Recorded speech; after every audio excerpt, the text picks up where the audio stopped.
Hello guys, welcome back again sa ating YouTube channel, no, The Action Man. Una sa lahat, mega love shoutout po sa lahat ng mga kakampeng at sa mga hindi man mga kakampeng. Kung interesado ka sa video ito, patapusin mo na hanggang dulo at huwag nyo nang kalimutan na i-like at i-share ang ating video para malaman naman ng iilan sa ating mga kababayan na nagtutulog-tulugan sa katotohanan. So muli naman nagbabalik ang nag-iisa nyong host na si The Action Man para magbigay ng komentaryo at reaction sa mga mainit ng issue ng bayan. So ito ho mga ka-action, mga kakamping, no, may gusto lang ho ako na i-share sa inyo. So alam naman po natin na nasasangkot sa isang kontrobersyal ito si Congressman Alvarez ng Davao del Norte ho mga ka-action.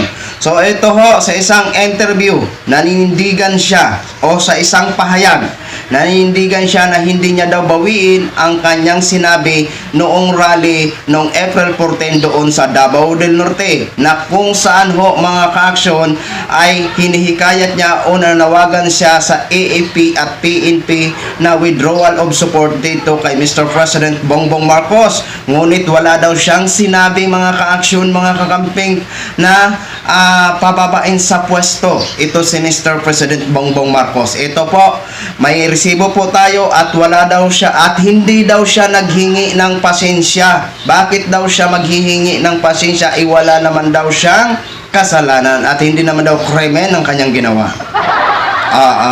No? So, ang sabi niya kasi, hindi niya daw sinabi.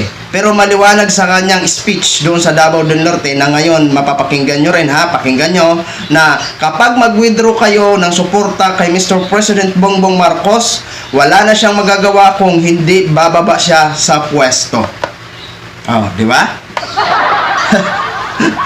Oh, ito ha mga ka-action, oh. Panoorin muna natin to.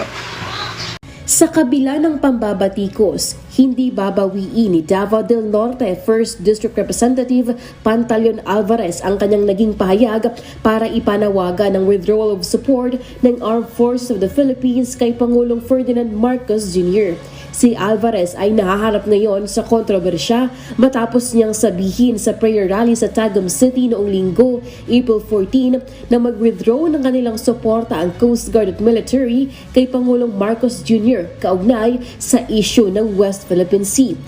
Please withdraw your support to the Chief Executive. Pag po nag-withdraw kayo ng suporta sa kanya, ibig sabihin, sinusuportahan nyo ang probisyon sa saligang batas na to protect the people and the state. Pag po nag-withdraw kayo ng suporta sa kanya, wala na siyang ibang magagawa kundi bababa sa pwesto niya. Paliwanag ni Alvarez, nakikiusap lamang siya sa AFP at wala siyang pinipilit sa kanila. Imbes na gumamit ng dahas o warship, makipag-usap na lang niya ang Pilipinas sa China upang maiwasan ng giyera na magdudulot lamang ng kagutuman at kamatayan. Ayon pa sa mambabatas, wala siyang nakikitang dahilan upang masampahan siya ng kasong sedition dahil bahagi ng freedom of speech at freedom of peaceful assembly ang kanyang ginawa. Hindi rin umano niya nalabag ang Code of Conduct and Ethical Standards for Public Officials dahil nagsisilbi siyang boses ng kanyang nasasakupan. Napilitan niya siyang magsalita dahil sa nararanasan umano niyang political persecution tulad ng pagtanggal sa kanyang mga pondo para sa flood-prone project at pagkasuspinde ng 60 araw sa gobernador ng Davao del Norte. Hindi, wala naman ako sinasabing binabawi ko, no? Okay. At hindi rin ako humingi ng paumanhin. Oh. Malinaw po yun. No. Dahil, bakit ako hihingi ng paumanhin kung wala naman akong kasalanan? Ano bang ginawa kong krimen? Gayunman, handang panindigan ni Alvarez ang kanyang pahayag at bukas siya sa anumang investigasyon ng AFP at Department of Justice. Iginagalang din ito ang desisyon ng Philippine Navy kung tatanggalin siya bilang isang reservist. Lilinawin ko lang, hindi ko tatakbuhan yan. Haharapin ko yung kaso na yan. Sa huli, nilinaw din ni Alvarez na wala siyang layon na pababain sa pwesto si Pangulong Marcos Jr. Na kung darating yung panahon na yan, na yung Pangulo ay hindi ginagampanan yung kanyang tungkulin bilang Pangulo, kaya merong Vice Presidente. Nag-i-elect tayo ng Vice President. basically for that purpose. Para ito yung line of succession. Lalain So yun na ho mga ka-action, mga kakamping, no, napakinggan na po natin. O kayo, anong masasabi nyo? Diba? Maliwanag ang sinabi ni Kong Alvarez ha, na please, PNP, AFP, withdraw. O, mag-withdraw kayo ng suporta kay Mr. President Bongbong Marcos. Yan ang sinabi niya, no? Dahil kung wala nang suporta daw si Mr. President Bongbong Marcos, wala nang magagawa kung hindi bumaba sa pwesto. Tapos sinasabi niya, hindi niya daw sinabi na pababain sa pwesto. O, lumabas din ang totoo, ho, di ba? Kaya daw may vice. O, para kung mawala ang presidente, siyempre papalit ang vice. So ibig sabihin, yung panawagan nyo na yan ay talagang gusto nyo talaga paupuin si Vice President Sara Duterte. Di ba?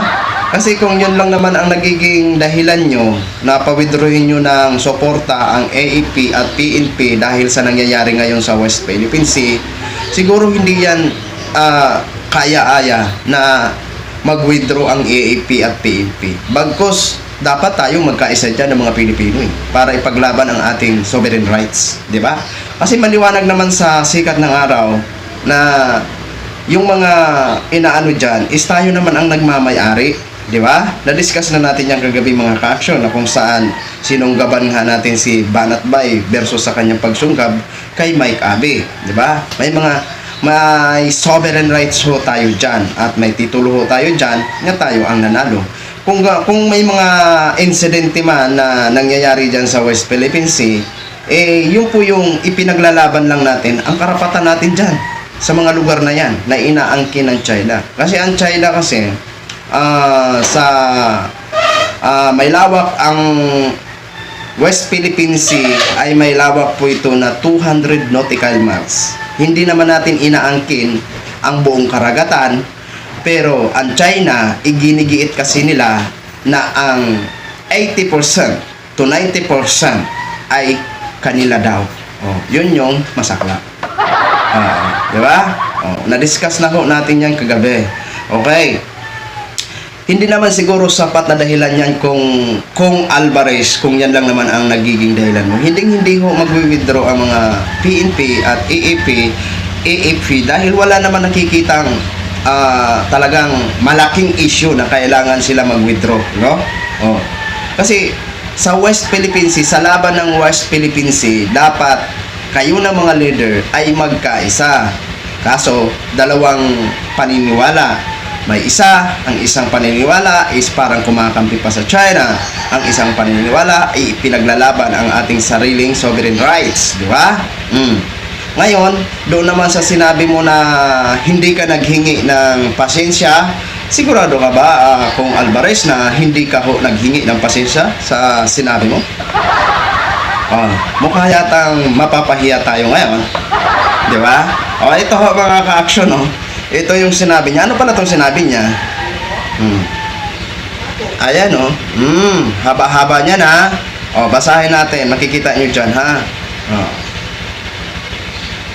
Pasensya na, nadala rin ng bugso ng damdamin. Mahal ko ang Pilipinas, lalo na ang Mindanao. Ano pala tong paghingi mo ng pasensya na? Di ba? Di ba nag-a-apologize ka dito? Kaya nga may words na pasensya eh. Di ba mga ka-action, mga kakamping? Nakakaloka no si Kong Alvarez, no? Parang si dating Pangulong Duterte ang style. Di ba? Kapag sumabog ang issue, abay hindi ko yung sinabi di ba? Mana-mana lang yan. At paano ako tatahimik? Tingnan nyo nangyari. Kinakaladkad tayo ng Malacanang papunta sa digmaan. Kahit na ang China ay mauunahan na ang Amerika. Ayan, pagdating sa ekonomiya, teknolohiya at lakas militar, hindi yan katanggap-tanggap. May nuclear weapons sila. Kaya nila magputukan at hindi tayo makakapalag. Maraming Pilipino ang mamamatay. Ubos tayo. Ayan kung Alvarez Sinabi lang namin, itinama lang namin yung sinabi mo kasi na hindi ka naghingi ng paumanhin. Ayan. Lumabas ang iyong kasinungalingan at itinama lang ho namin na ikaw ay naghingi ng paumanhin. Kasi yung words na pasensya, so ibig sabihin, kapag sinabi mo yung pasensya na ho, ibig sabihin, ina-accept mo yung pagkakamali mo. Di ba mga ka-action, mga kakamping? Kapag ang isang tao humingi ng apology, ibig sabihin, acceptance mo ang iyong pagkakamali. Kasi kung wala kang ginawang krimen o kasalanan, hindi ka maghihingi ng apology sa public. Di ba? Buti na lang may resibo ho tayo na natira na ebidensya para masupalpal natin ang kanyang sinabi na hindi daw siya naghingi ng pasensya. Di ba? So yun lang ho mga ka-action, mga kakamping, no, share ko lang ho sa inyo. Maraming salamat po sa ating mga viewers, Luzon, Visayas at Mindanao all over the world. Ako po ang inyong lingkod, si The Action Man. Have a good day, everyone. Beautiful.